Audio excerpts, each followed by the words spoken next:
I think one of the images that I saw that was sent to me probably will last with me in some ways. The longest was of a man who had been shot, and he was on his bike at the time.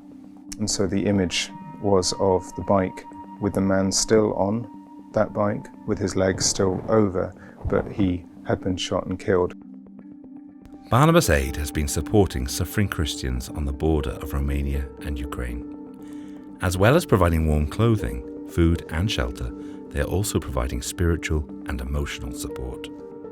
Being in Romania was a real privilege to be with God's people there. I was also aware that Paul and I were going to seek to be a blessing to both the Romanians in the churches in the north, but also the Ukrainian Christians coming across the border. So we wanted to be a blessing in the name of the Lord and on behalf of God's people through Barnabas Aid. I had in my mind the call to serve as God's people from Christians through Christians to Christians, which is Barnabas Aid's tagline, if you like.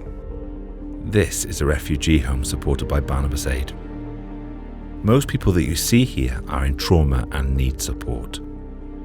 One particular family we met, which was heartbreaking, had to leave their home and their community, but whilst in Romania had lost one of their sons, who was aged 13, and through an accident that had happened while in Romania. And they were just reeling from that, but seeing in their eyes that deep faith and trust in the midst of tears. And for Paul and I to have the privilege of praying with them and seeking to encourage them was deeply moving. We would like to thank all of our generous supporters who've made this possible and allowed us to be the hands and feet of Jesus in the midst of tragedy. So where is Jesus? What would he be doing?